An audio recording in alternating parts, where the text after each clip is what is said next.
الحمد لله والصلاة والسلام على رسول الله محمد بن عبد الله أما بعد.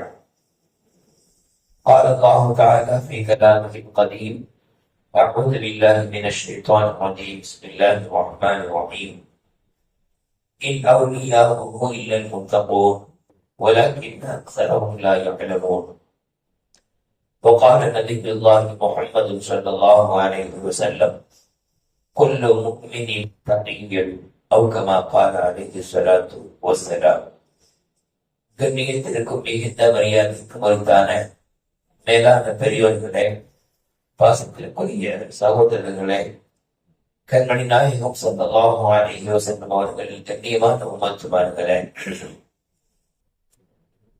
ரப்பல் ஆலமீன் அல்லாஹ் சுப்ஹானஹு வ தஆலா உலகில் வாழக்கூடிய மக்களை அவன் வழியில் நடப்பதற்கு, அவன் பொருத்தத்தை பெறுவதற்கு, அவன் சொன்ன பிரகாரம் வாழ்வதற்கு மக்களை நேர்வழிப்படுத்த அல்லாஹ் அனுப்பிய இரண்டு பிரிவினர்கள், அல்லாஹ்வால் தேர்ந்தெடுக்கப்பட்ட இரண்டு பிரிவினர்கள்.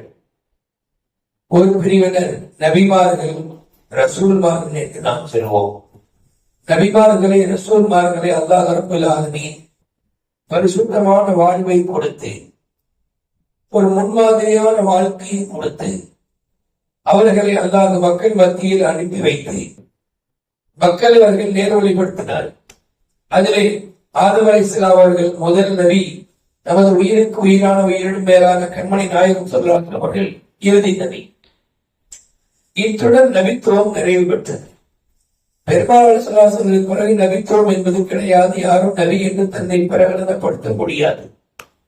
ஆனால் இரண்டாவது சக்தியாக அல்லாஹ் தேர்ந்தெடுத்த, இரண்டாவது பிரிவாக அல்லாஹ் தேர்ந்தெடுத்த வலிமார்கள், இறை நேசர்கள். அதனுடைய அந்த சக்திக்கு பேர் விலாயத் என்று நாம் குறிப்பிடுவோம். இந்த விலாயத் என்பது வலிமார்கள் என்பவர்கள் அவர்கள் மனித குலம் தோன்றிய காலத்தில் இருந்து கியாமத் வரை தொடர்ந்து ஆங்காங்கே தோன்றிக் கொண்டே வாழ்ந்து கொண்டே இருப்பார்கள். சொல்ல போனால் நபிமார்கள் மூலமாக எப்படி இஸ்லாம் பரவியதோ அதே போல வலிமார்கள் வழியாகவும் இஸ்லாம் பரவியது. வலிமார்கள் தங்களுடைய பரிசுத்தமான மன தூய்மையான இபாதத்துகள் நிறைந்த வாழ்க்கையை கொண்டு அவர்கள் மக்களை நேர்வழிப்படுத்தினார்கள். அவர்களும் தாங்கள் வாழ்ந்த பகுதியில் இருந்து ஹிஜ்ரத் செய்து பல நாடுகளுக்கு பரவி சென்றார். கண்மணி நாயகம் ஸல்லல்லாஹு அலைஹி அவர்கள் சஹாபாக்கள் இடத்துல இந்த தீனை எத்தி வையுங்கள், என்னிடத்தில் கேட்ட செய்திகளை 4 பேருக்கு சொல்லுங்கள் என்று எப்ப சொன்னார்களோ அப்பொழுது இருந்து சஹாபாக்கள் பிற பாகங்களுக்கு அவர்கள் ஹிஜ்ரத் செய்து சென்று விட்டார். நமக்கெல்லாம் தெரியும், எல்லா சஹாபாக்களின் மக்பராவும் கபரிஸ்தானும் ஜன்னத்துல் பகீயில் கிடையாது, மதீனாவிலும் கிடையாது. பல சஹாபாக்கள் பல நாடுகளிலே பறந்து விரிந்து காணப்படுகிறார். காரணம், தீனை பரப்புவதற்காக விட்டு சென்றார்கள்.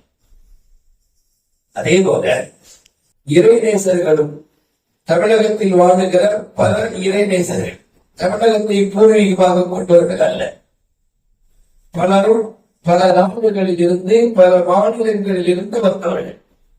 நம்முடைய மாவட்டத்திலே, நாகை மாவட்டத்திலே, நாம் இப்பொழுதுதான் மயிலாடுதுறை மாவட்டமாக இருக்கிறோம். நாகை மாவட்டத்தினுடைய பிரசித்தி பெற்ற நாகூரில் உண்டான இறைநேசர் ஷாவுல் ஹமீது பாதுஷா கத்தஸல்லாஹு சிர்ரஹுல் அஸீஸ் அவர்கள் ஒன்றும் நமது நாகூரிலே பிறந்தவர்கள் அல்ல. வடநாட்டில் உண்டான மாணிக்கப்பூரிலே பிறந்து அப்படியே ஹிஜ்ரத் செய்து வந்து இஸ்லாத்தை பரப்பி, தீனை பரப்பி, நல்வாழ்வை 4 பேருக்கு எடுத்து சொல்லி வந்தவர்கள் நாகூரில் வந்து அடக்கம் பெற்றார்கள். அங்கேயே வாழ்ந்து மக்களை நேர்வழிப்படுத்தி அடக்கம் பெற்றார்கள். ஏர்வாடி இப்ராஹிம் பாதுஷா ரஹ்மத்துல்லாஹி அரபு நாட்டின் பூர்வீகமாக கொண்டவர்கள். திருச்சி தவறை ஆலம் பாதுஷா ரஹ்மத்துல்லாஹி அலைஹி அவர்கள் வெளிநாட்டை பூர்வீகமாக கொண்டவர்கள். இப்படி பல வழிமார்கள் பல நாடுகளில் இருந்து ஹிஜ்ரத் செய்து வந்து அவர்கள் எந்த ஊரிலே வாழ்ந்து மரணித்தார்களோ அந்த ஊர் மக்கள் அவர்கள் நேர்வழிப்படுத்தினார். ஆக வலிமார்களும் அல்லாஹ்வுடைய ஒரு தூய்மையான வாழ்க்கை, அல்லாஹ் விரும்பிய பிரகாரம் வாழ்ந்தவர்கள். அந்த வாழ்க்கையை முன்மாதிரியாக வைத்தவர்கள். 4 நபருக்கு நல்ல விஷயங்களை சொன்னார்கள். இஸ்லாம் பரவியது, தீன் பரவியது, மக்களும் தங்களுடைய இபாதத்துகளை சரி செய்து கொண்டார்கள். திக்ர்களிலே அவர்கள் தலை சிறந்து விளங்கினார்கள். யாரு? வலிமார்களை கொண்டு அவர்கள் தீட்சை பெற்றார்கள். வலிமார்களிடத்தில பைகத்து வாங்கி தங்களை அவர்களோடு இணைத்தவர்கள் இருக்கிறார்கள். அவங்க நம்ம மாதிரி ஒரு சிம்பிளான திக்ரோடு போனதில்லை. அவர்கள் எந்நேரமும் திக்ரில் இருப்பார்கள். ஒரு நாளைக்கு இத்தனை லட்சம், இத்தனை ஆயிரம் என்று அவர்களுடைய அந்தஸ்துக்கு தகுந்தாற்போடு அவர்கள் திக்ர் செய்து கொண்டிருப்பார். திக்ரில் அவர்கள் மக்களை முன்னேற்ற பாதையில் எடுத்து சென்றார்கள். இஹ்லாஸ் என்று நாம் சொல்வோமே, மன தூய்மை. அந்த மன தூய்மையில் அவர்கள் தாங்களும் சிறந்து விளங்கினார்கள், தன்னை சார்ந்த மக்களுக்கும் சிறந்து விளங்கும்படி சொன்னார்கள். அல்லாஹ் தஆலா இபாதத்துகள் எண்ணிக்கையை பார்ப்பதில்லை, இபாதத்துகளின் வெளித்தோற்றத்தை பார்ப்பதில்லை. இபாதத்துகளில் நாம் எந்த அளவிற்கு அல்லாஹ்வுக்காக வேண்டி செய்கிறோம் என்கிற அந்த இஹ்லாஸை பார்க்கிறோம்.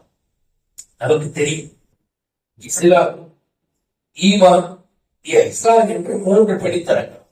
இஸ்லாம் என்று சொன்னால் நம்முடைய இந்த வெளிரங்கமான வணக்க வழிபாடு, ரமதானுடைய காலத்தில் நோன்பு வைப்பது, சக்தி இருந்தால் ஹஜ் செய்வது, பண வசதி இருந்தால் ஜக்காத்து கொடுப்பது, 5 வேளை கொடுப்பது. இது இஸ்லாம், அதாவது வெளிரங்கமான வணக்க வழிபாடு. ஈமான், ஈமான் என்று சொன்னால் உள்ளம் சார்ந்த ஒரு நம்பிக்கை. அல்லாஹ்தான் என்னுடைய ரப்பு, அவன் தான் என்னை உலகத்தில் உயிர்ப்பித்தான், அவன் தான் என்னை மரணிக்கவும் செய்வான் என்கிற இறை நம்பிக்கைக்கு பெயர் ஈமான். 3வது ஒன்று இருக்குது, இஹ்சான். இஹ்சான் என்பது இந்த ஈமானையும் இஸ்லாத்தையும் அழகுபடுத்தக்கூடிய ஒரு அம்சம். இஹ்சான் என்றால் அழகாக்குதல் என்று பொருள்.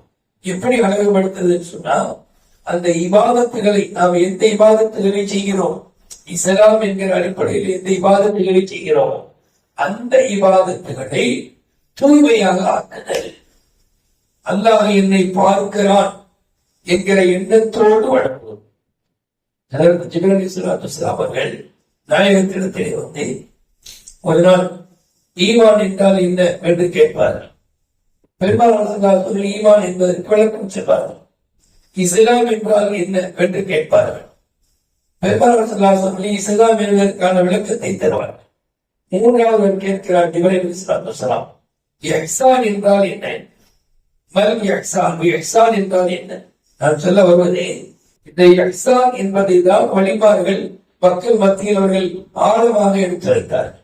நம்முடைய இபாதத்துகள்ல, நம்முடைய வணக்க வழிபாடுகளில் அல்லாஹ் பார்க்கிறான் நினைவோடு வணங்க வேண்டும் என்று சொன்னேனே, அதை வழிபாடுகள் தங்களை சார்ந்த மக்களுக்கு எடுத்து சொன்னார்கள். அதை இந்த ஹதீஸ் வழியாக நாம் புரிகிறோம். ஜிப்ரீல் அலைஹிஸ்ஸலாத்து வஸ்ஸலாம் அவர்கள் நாயகத்திடத்திலே இஹ்சான் என்றால் என்ன? அப்ப பெருமாள் சொன்னாங்க, அல்லாஹ்வை நீ பார்ப்பது போல வணங்க வேண்டும். அல்லாஹ்வுக்கு உருவம் எல்லாம் இல்லை, ஆனால் பார்ப்பது போல வணங்குதெல்லாம் இல்லை. ஒரு உதாரணமாக ஒரு பாடம் படிக்கிறார். அந்த பாடம் படிக்கிறவன் அவருடைய உள்ளத்தில் என்ன இருக்கிறது? நான் ஆசிரியரை பார்த்துக் கொண்டிருக்கிறேன், எனக்கு முன்னால் ஆசிரியர் இருக்கிறார், அவரை நான் பார்க்கிறேன், அடுத்த கட்டம் அவர் என்ன பார்க்கிறது, அவருக்கு என்ன பார்க்கறதா வேலை. ஆசிரியருக்கு மாணவரை கண்காணிப்பது என்பது டியூட்டி. ஆனால் மாணவர் தான் படிக்கிற பாடத்தை படிக்கிற போது தான் ஆசிரியரை பார்த்துக் கொண்டிருப்பது போல ஒரு சூழலில் படித்தார். அந்த படிப்பிலே ஒரு தரம் இருக்கும், அந்த படிப்பிலே ஒரு முன்னேற்றம் இருக்கும். அப்போ அல்லாஹ்வை நாம் பார்ப்பது போல வணங்குவது என்பது பொருள்தான். அல்லாஹ்வை நாம் இந்த துன்யாவில் பார்க்க முடியாது, அது ஒரு ஆழமான கொள்கை. இந்த துன்யாவில் யாராலும் ரப்பை பார்த்திட முடியாது. அல்லாஹ்வை நாம் பார்ப்பது போல வணங்குவது. அப்படி ஒரு வேலை உம்மால் அல்லாஹ்வை பார்க்க முடியவில்லை என்றால், அந்த அளவுக்கு நம்முடைய இபாதத்துகள்ல ஒரு இஹ்லாஸ், ஒரு மன தூய்மை வர முடியும் என்று சொன்னார். அல்லாஹ் உன்னை பார்க்கிறான் என்பது போல வணங்க வேண்டும். இது நம்ம எல்லாருக்கும் முடியும். அப்போ இஹ்சானுடைய படித்தரத்தில் அல்லாஹ் என்னை பார்க்கிறான் என்கிற சிந்தனையோடு வழங்குவது என்பது நம்மால் முடியும். ஒவ்வொரு முறையும் நாம் தக்பீர் கட்டி சொல்லுகிற போது என்ன நினைக்கிறோம்? அல்லாஹ் என்னை பார்த்துக் கொண்டிருக்கிறான். ஹதீஸுக்கு வருது, நாம கற்பீரை கட்டி சிந்தனை சிதறிய நிலையில் தொழுதால் எங்கோ ஒரு கவனத்தில் தொல்லாததாக கேட்கிறானா, என்னை விட்டு விட்டு யாரை நீ கவனிக்கிறாய்? நான் அல்லவா உனக்கு முன்னால் இருக்கிறேன். என்ன பார்க்கலாம், என்ன பற்றி நீ கவனம் செலுத்தாம யாரை பார்க்கிறாய்? இதா ஐந்த தப்பிக்கும், நீ எதற்பால் கவனத்தை வைத்திருக்கிறாய் என்று அல்லாஹ் கேட்கிறான். அப்போ அல்லாஹ் என்னை பார்க்கிறான் என்கிற சிந்தனையோடு வழங்குவதுதான் ஏசா. வலிமார்கள் இந்த சிந்தனையை உண்டாக்குறார். வலிமார்கள் யார்? ஈமான், அதே போல இறையச்சம், அல்லாஹ் என்னை பார்க்கிறான் சிந்தனை. இதுதான் வலிமார்களுடைய அடிப்படை தகுதி. நமக்கும் இறை நேசம் வருவதற்கான அடிப்படை தகுதியாக ஈமானை, நம்பிக்கையை பலப்படுத்துவது மட்டுமல்ல, இரண்டாவதாக அல்லாஹ் என்னை பார்க்கிறான் சிந்தனையோடு வாழ்வது.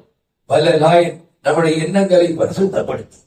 அல்லாஹ் நம்மை பார்க்கக்கூடிய அந்த ஒரு அச்சம் நிறைந்த சூழலில் வாழக்கூடிய தௌஃபீகை தருவானாக. ஆமீன் ஆமீன் யா ரப்பல் ஆலமீன். அஸ்ஸலாமு அலைக்கும் வரஹ்மத்துல்லாஹி வபரகாத்துஹு.